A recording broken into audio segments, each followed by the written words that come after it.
Welcome to the Empowered Working Mom Revolution podcast. I'm your host, Jocelyn Young.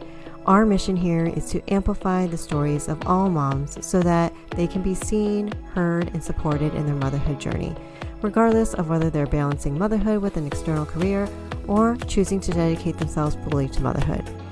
We believe here that everyone has a unique story, and we found that storytelling is an impactful way to connect and learn from one another. Because sharing and listening to each other's stories makes us feel connected, supported, and inspired. We're excited to bring you diverse stories from fellow working moms like you.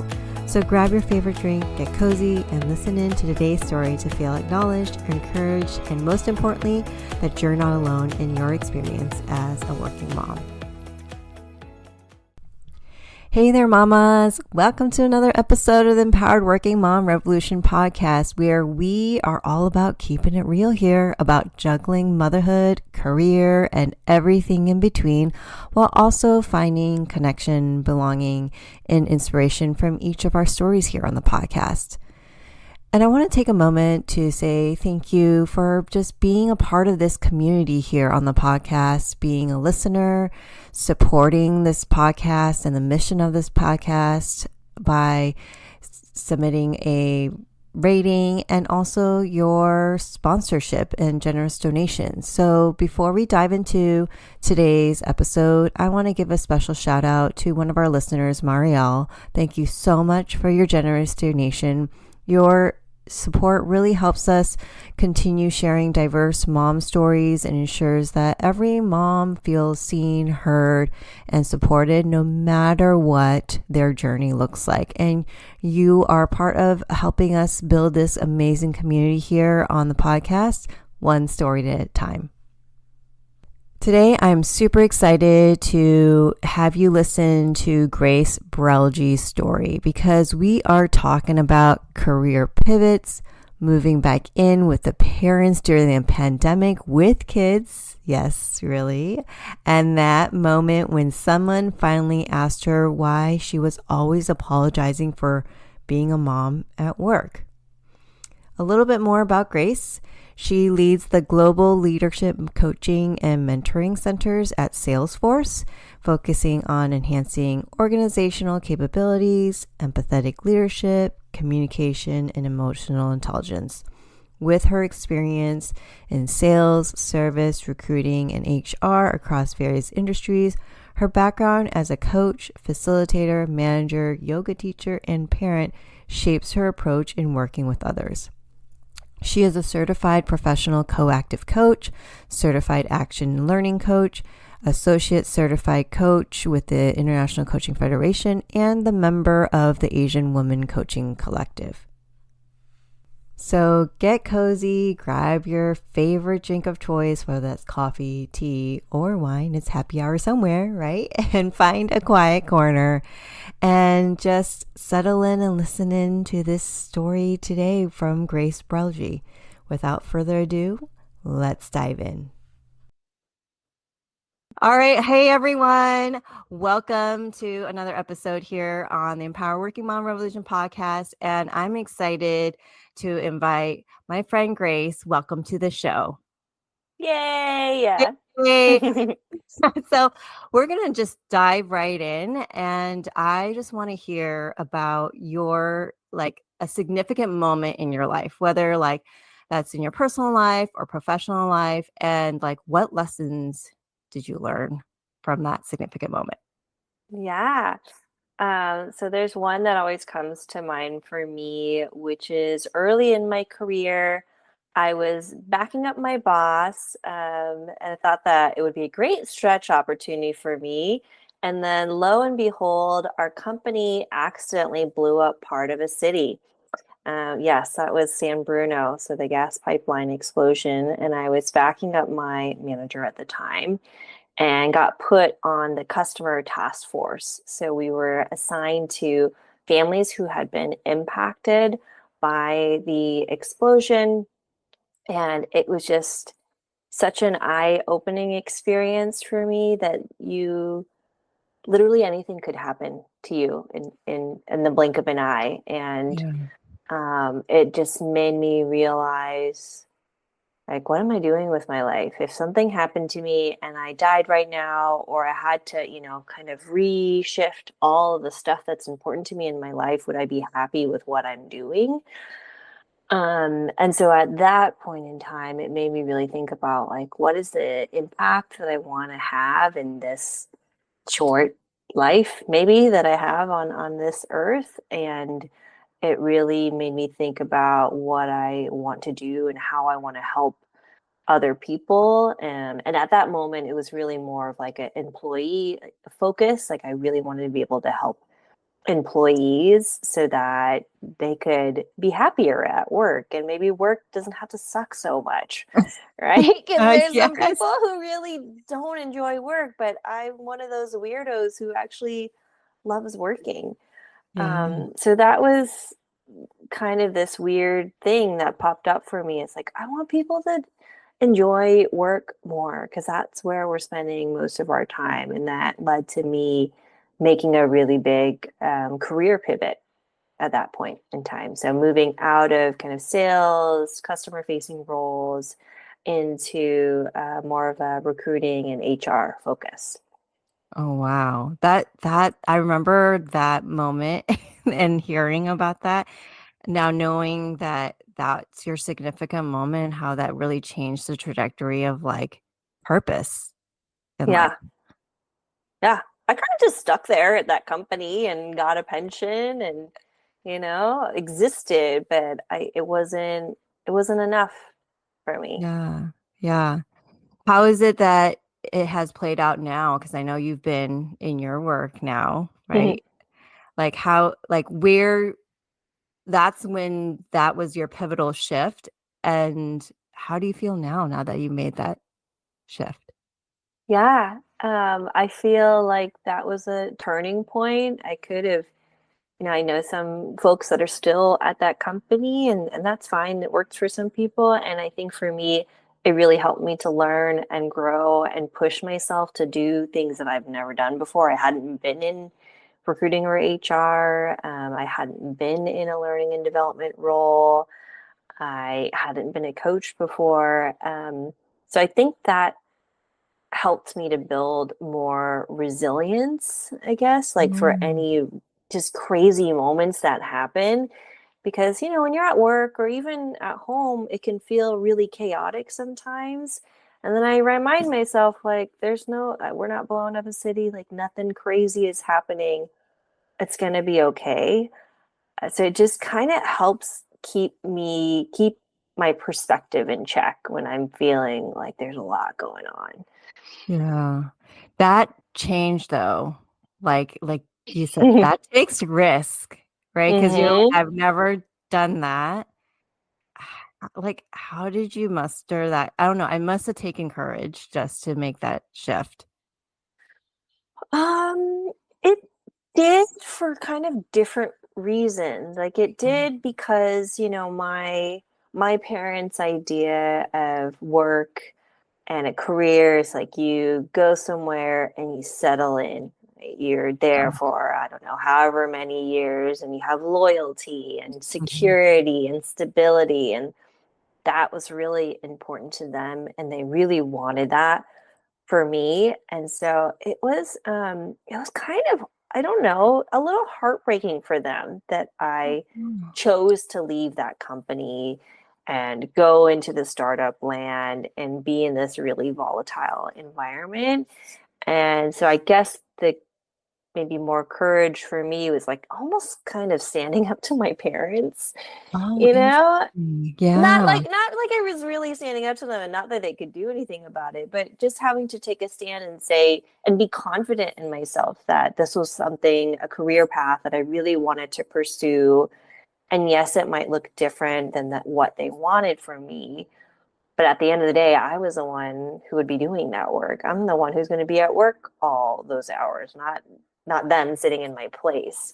So I think that took a lot of kind of, I don't know, different kinds of conversations with my parents. I think they were worried about me for a long time. Mm. Like, will you ever get a job as good as that? Are you gonna ever have a pension again, all the, I think that's their way of showing care because they wanted me to have security and stability in my life and also be able to pay my own bills.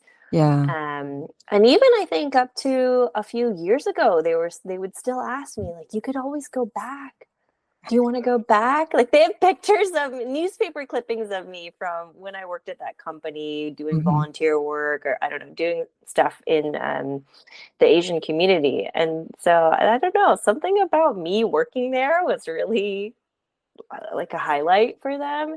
And it took them coming to the 61st floor of the Salesforce tower with me to finally realize, oh, actually, you're in a good company and it's pretty stable and you seem like you're doing okay. But for the longest time, they didn't really get it. They didn't understand the startup world. They didn't understand why I cared about my work the way that I did, which is ironic because both of them were workaholics and were deeply involved in their work and knew all about the people in their companies and what they aspired to do. And my mom, when we lived in Cupertino and she was in the real estate business, real estate and loans, we'd go into restaurants and people would just come out of nowhere and say, "Oh, Maria!" They just people just knew her, and so Hmm. I just kind of thought it was weird. Maybe it was more my dad than my mom who had the Yeah. concerns about me leaving a really stable kind People. of company, Hmm. but yeah, I think that was big for me. It's like me stepping away from what my parents wanted for me and doing something that was just for me and that brought me joy and that I was really passionate about.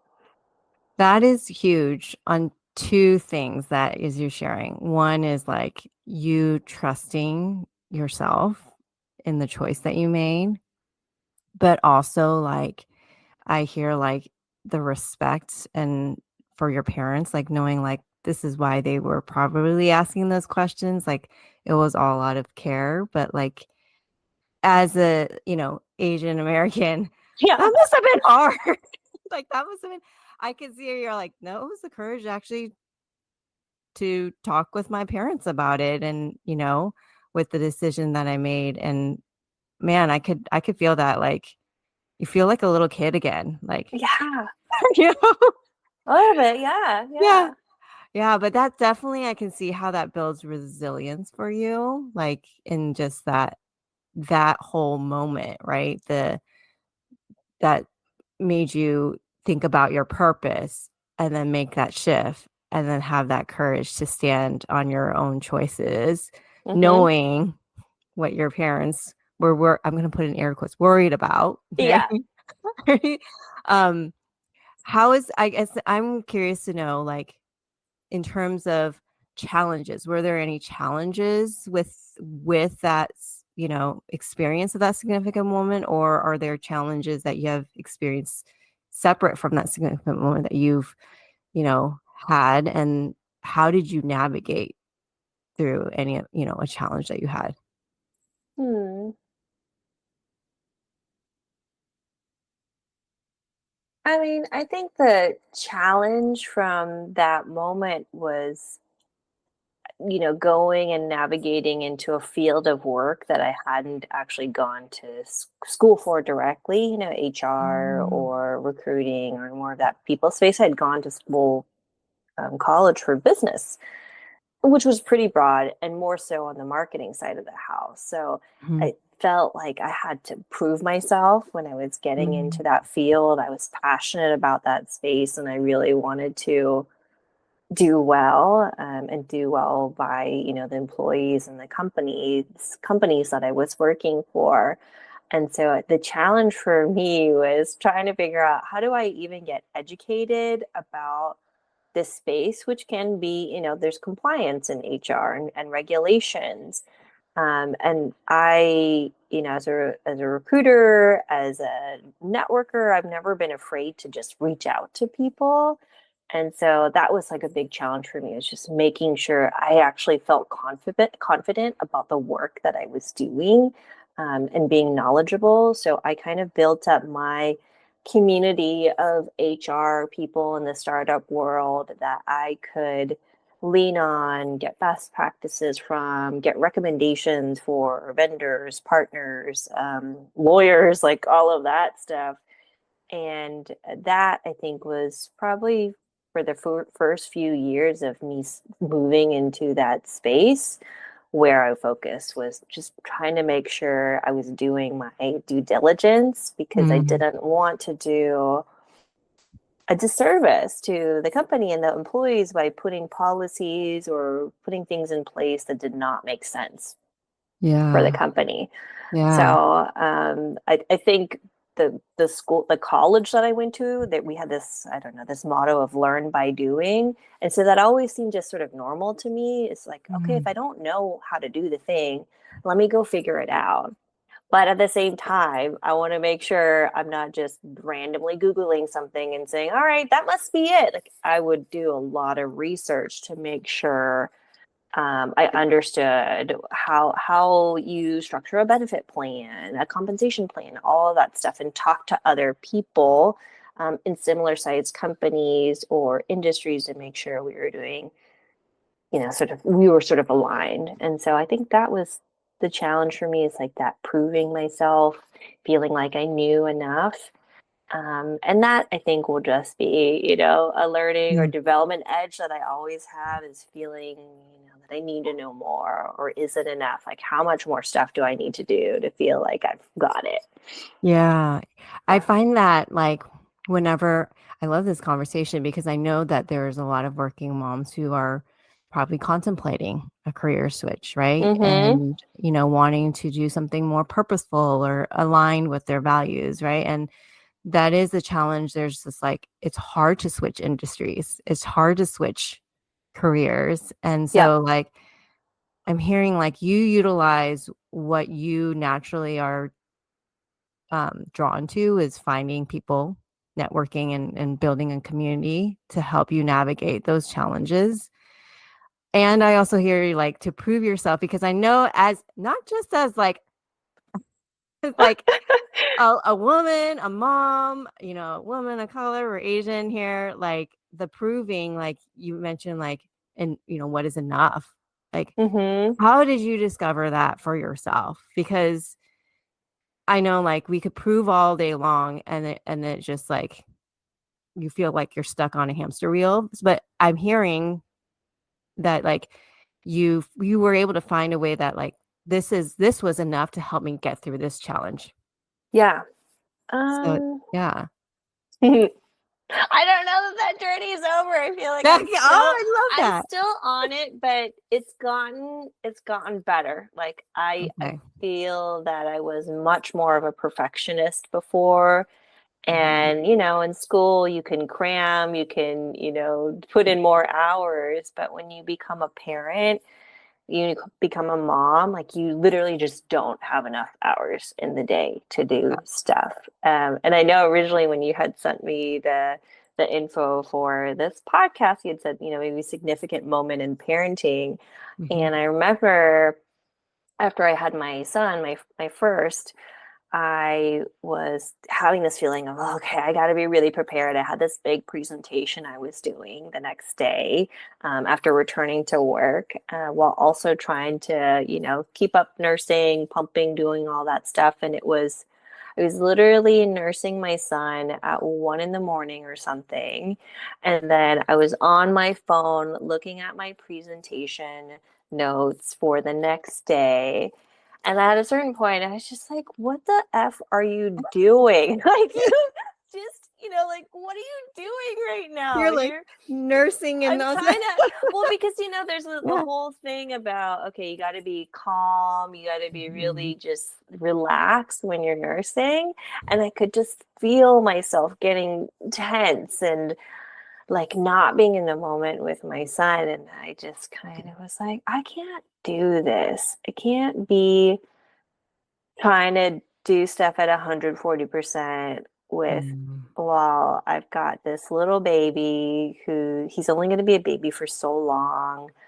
Long story short, I didn't know I had postpartum anxiety, but I did. And so like those feelings of having to be enough and also being enough as a mom, as a parent, it was too much. And so one of those areas had to give. And I had a boss who was amazing, and she just had told me, you know, like your 100% is most people would see your 100% as like 140%. Like you only actually need to do 80%, and that would equal 100% for other people. And that had never really registered for me because I was always thinking, okay, I got to make it, everything's got to be perfect. Stuff has got to be in the right spot. I've got to have my talking points, blah, blah, blah, blah, blah. So I had to kind of let go of that and have more confidence in myself as a presenter, as a facilitator, as a coach, to just kind of take the pressure off of myself. Yeah. Yeah, because I was trying also simultaneously figuring out how the heck to be a mom and a parent. Yeah. Yeah. It's like double pressure, and it's like, how can you alleviate pressure in both ends? Right? Yeah. Because Yeah. yeah, because like if you give too much pressure like a balloon, it's just gonna pop. Right? Yeah. Yeah. And it was not great. It was not a great time in my life. And so I really needed to make a change so that I could be, you know, I could have a better mental well-being, better health, better just everything because I just felt like I was falling apart at that Mm. time in my life. And then finally when I realized I had postpartum anxiety and started going to therapy and getting help that way, um, it was tough. Like there would be moments where I would just burst into tears because I missed Muni and I was going to be late for, you know, pick up with the nanny, or I'd miss out on 20 minutes with my son because I knew he had to go to sleep at 7, you know? Mhm. So I even like, I think about it now, it just makes me sad. I just, you know, wanted to spend that time with him. Mhm. But the reality is we also have to work. We live in the Bay Area, we got to pay bills. And so there's Yeah. that tension. Yeah. Yeah. How, I guess, what are the steps that when you said like had to let go a little bit, of just like let go of the 100% to the 80%, Mm-hmm. like you had a boss that was really supportive, but practically, like, what if you remember, like, what are I know that's a long time ago, Yeah. but like practically, like, it's easier to say, like, okay, I gotta shift my mindset or whatever. But I'm like, how, how did you start letting go? Because I know that there are some new moms or soon to be Mm-hmm. new moms that really do love working similar to you and I, right? Yeah. But I'm trying to figure out how to make it work, right? Like, but there is form of letting go, right? That Yeah. you actually do have to do, right? And it's like, I think I've heard the quote, like, you can't have everything all at the same time, not, Mm-hmm. but at different times. Yeah. But for you, like, what what is it that you did to help yourself let go, to go down to, like, say, work at 80%, you know? Um, yeah, I think that would, I don't know. I'm Yeah. trying to even remember, like, I don't even know if So I you went like through that. blacked it out. You're I so know. foggy and I so was like, far away. it was so Yeah. far. Yeah. Yeah, I think for me, what comes to mind is some of it is like prioritization, right? Stuff that Mm. I might have done in the past, you know, while I was working, maybe going to coffee chat or going out for like longer lunches, or I don't know, doing kind of extracurricular things. Mm. I just kind of had to be okay with saying no to those things, even though I might have had FOMO, because I had to be really strategic about my time. Like literally, had less hours in the day.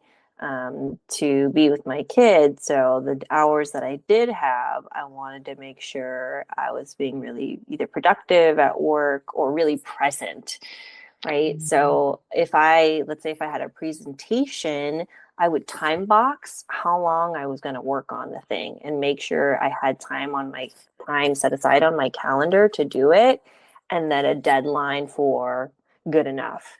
So, you Oh. know what I mean? Because Uh-huh.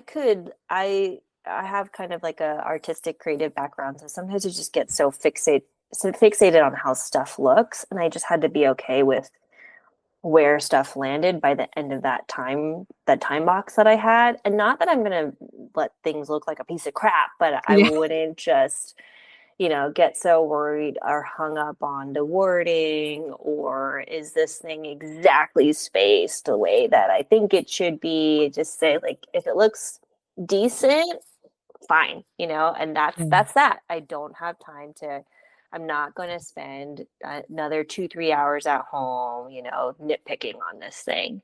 Mm. So that was one big area. Two big areas for me is kind of like saying no to some of the extracurricular stuff that happens at work, because that like I just needed to at that point in time. And I knew it wasn't going to be forever. It's not like I'm always going Yeah. to, I do that and then never come back to any of the fun work things. But in that moment, that's just what I needed. So I could feel a little bit of space for myself to have more of that, thinking or work time. And I would say I kind of had to let go of my FOMO of, going Mm. to like things with friends, or making sure I had something planned for the weekend. Before you have kids, you're always like, all right, we're going to go to brunch here. We're going to do this. We're going to Mm-hmm. do that. And I always had stuff like that going on. And then I became a mom and I had a kid with a schedule. And then I kind of had to figure out I was still navigating like sleep schedules and all of that stuff, and Yeah. adding something else in there, even just going to see a friend for coffee could throw things off. So I just had to let go of like having expectations for myself around needing to do things Mm. in the weekend, like, or in the night, to just keep that up, and maybe being okay with, okay, maybe once a month I go and see my girlfriends, or I go do something fun. Yeah. Um, because I literally felt like I had no idea what the heck I was doing with my kid. And then once I built more confidence in consistency in his sleep schedule, and, both my husband and I kind of worked out, like, all right, we need to have like alone time to go do something fun for ourselves. I think Yeah. when we got closer to that time frame, maybe he was like 9 months, or I don't even know how old he was, but he was a little bit older. We were both back at work by that point in time. Um, and we were both really supportive of, like, you need to go do something, like do Yeah. something to de-stress or For decompress yourself. Yeah. for yourself. Yeah. But Mhm. for the longest time, it felt like I need to be back home immediately so I could see him for at least 2 hours before he goes to sleep, and this whole thing. Yeah. So yeah, I don't know. It's just kind of that first year of being a parent. It just goes by so fast. Yeah. I really appreciate like actually those points, like prioritization, like saying no and working through your own FOMO, because that's a real thing, right? FOMO. Mm-hmm. I even no matter how old your kids are, because they still have needs, it's like those things still ring true. Like I have tweens and there are things where I still have to say no because Mm-hmm. they want to go to Sephora, whatever, and I Friends and can't. family this weekend. Yeah, yeah. So it's like, so it's one of those things, like those prioritization, saying no, working through your FOMO, and even finding time for yourself. It like still rings true as Yeah. your kids grow older too. It's almost like you were setting the foundations to like habits of like Mm-hmm. how you I'll say balance. I don't like the word balance, but like blend your work and life, right? Yeah. Yeah. Yeah. Yeah. Yeah. And that's what worked for us in that moment. And it's evolved over time. I mean, the pandemic threw a wrench into a lot of the kind of things Right. that we used to do. But I think in some ways it was helpful because now when I make a decision about, okay, am I going to go to this work happy hour thing or am I going to go with my kids to their soccer practice or their swimming practice because they're learning how to do both of those things and they're looking to not that they should be, but they're looking to me to see, am I giving them a thumbs up? Am I, noticing and acknowledging that they're making progress? Like, Yeah. they're so cute. My son was like, "You didn't cheer as much for me as you did for Jackie yesterday." I was like, "You were not paying attention. You were in the water, you goofball." So I make those choices. And then sometimes I say, well, actually, it's really important for me to be at this work event because I'm gonna, see somebody who's traveled in, or I'm gonna Yeah. see a coworker who I haven't seen in a really long time that I enjoy being around. So it's more of those choices versus I'm gonna miss out and feeling like I'm not having fun because I can choose to. I just am choosing to prioritize my family right now. Yeah. And I love how you said earlier it's not forever because I think Yeah. when we're in the moment, it feels like forever, right? And I think that's like the hardest part. I remember as a new mom, like, oh my God, this is gonna be forever. I felt like Yeah. I was never gonna get out of that hole. Right.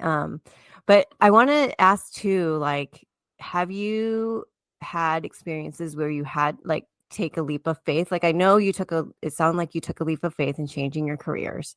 Mm-hmm. But are there other experiences that you've had in your life where you've also had to take a leap of faith? Just yeah. I Try love to that try. chuckle. I don't know why I'm laughing about this. I should laugh. It's like Okay. trying to buy a house in the Bay Area, Mm, period. period. So, yeah, period. So, during the pandemic, we were in San Francisco, two kids in a condo, working from home. That was crazy. So, that was a really difficult decision for us because we loved our place in the city. And if the pandemic hadn't happened, we probably would still be there. Mm, And so it was a really hard decision to sell our place, our condo, and try and hope that we would buy something really quickly in the Bay Area. I was very optimistic. We had our second kid at that point, and she was a baby. And I was like, yeah, before I go back to work, back from maternity leave, we're gonna buy a house and be moved in. It's gonna be great. It's gonna be a whole thing. We ended up moving in temporarily with my parents for 8 or 9 months. That was like that was interesting. It was interesting and also, leap of faith, like for my husband too. I was like so mhm. thankful for him that he's such a good sport. He was living with my parents and feeling like we were teenagers again. We would, after dinner, we would sneak out. We'd go to Jack in the Box, or we'd go, eat at the top of the hill. But that was like a really big decision for us to sell our place in San Francisco and try and buy something in the Bay Area. And I don't even know how many houses we looked at. We looked at hundreds of houses. And this was during, maybe mid pandemic, but it was still, people were being really cautious. Mhm. You could only go see places by appointment. And so it just felt like a really slow process. And we kept making offers. No one even, nobody talked to us. They didn't even respond back to our offers. So that was hard.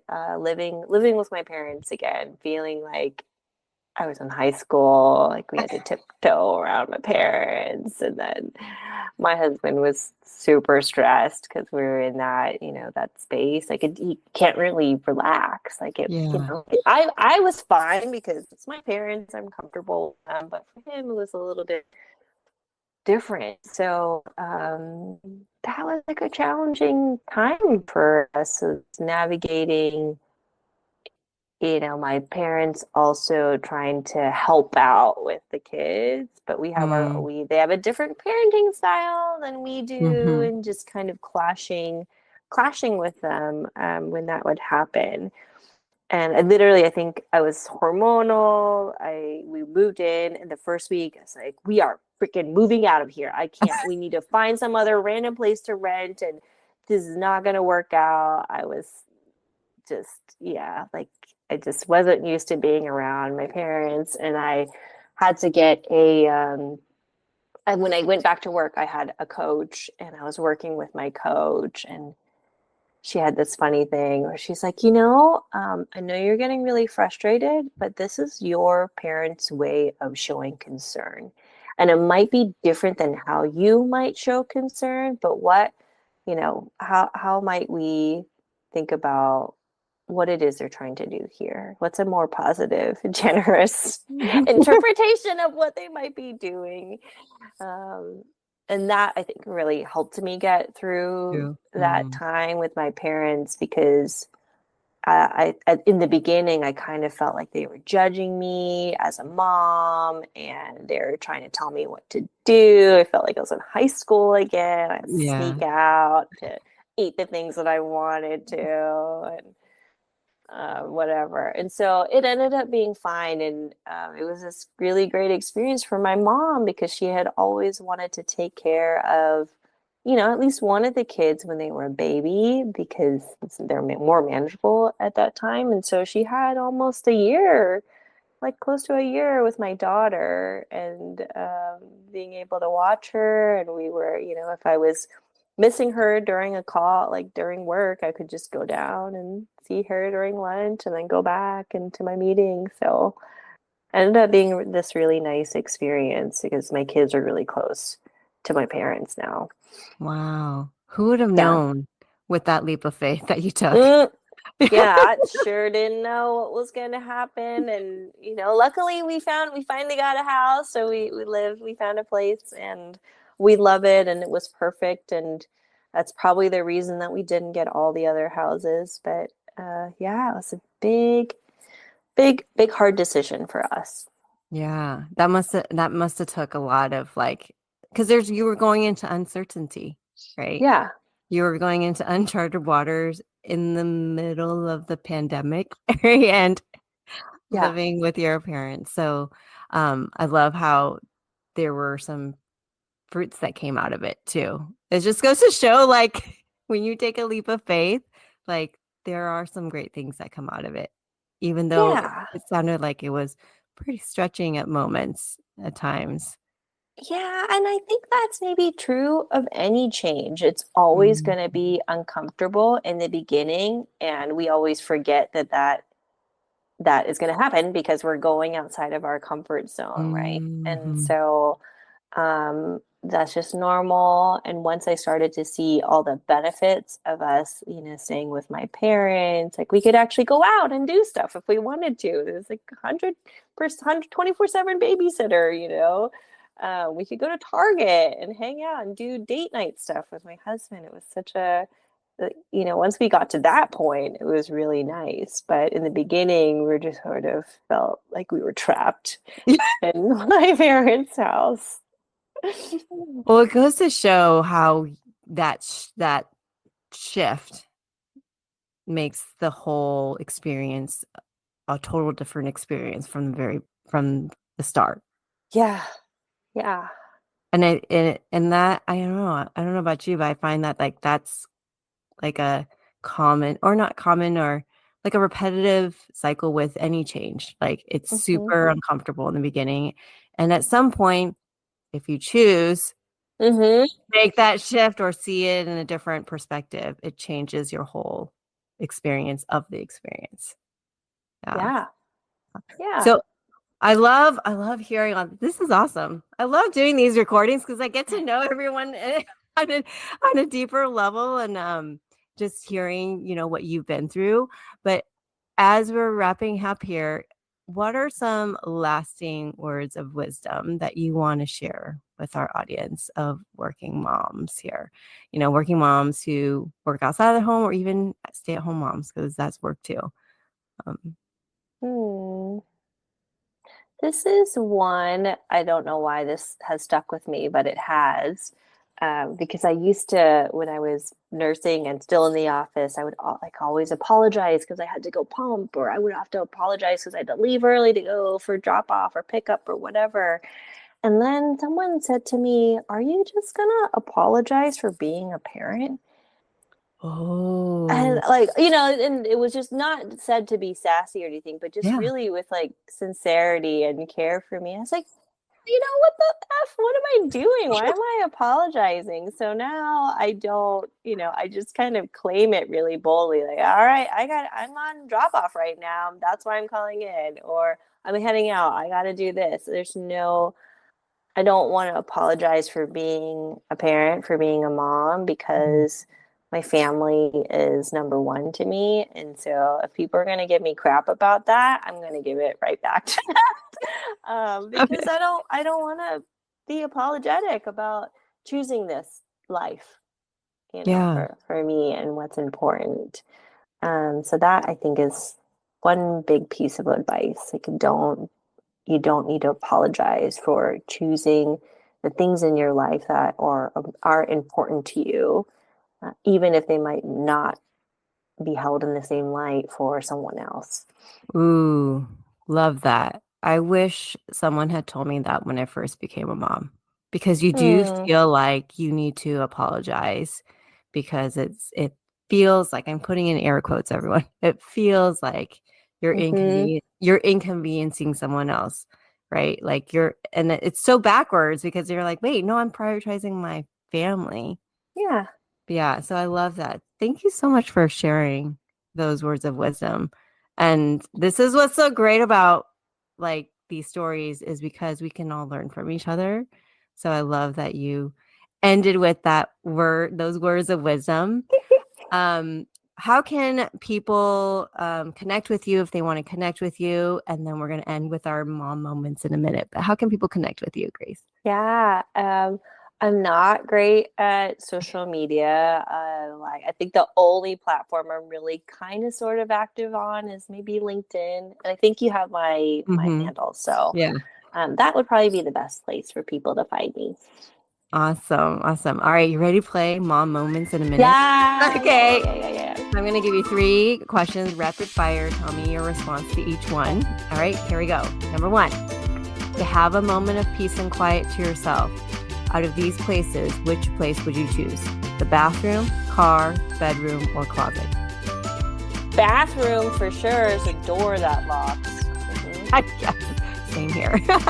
Number 2, tell me your favorite thing to do with your kids. My favorite thing to do with my kids is actually go eat stuff. We go to the bagel shop or get donuts or get ice cream. So I'm infusing my love of sweets with them. And lastly, out of these choices, to relax, what would you choose? Spa, a hike, nap, read, or craft?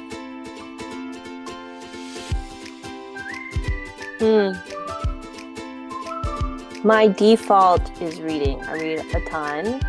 But if I have to go outside of my humble abode, then I guess I would go to a spa. That sounds really nice. Yeah. All right. Well, thank you so much for sharing your answers on the mom moments in a minute.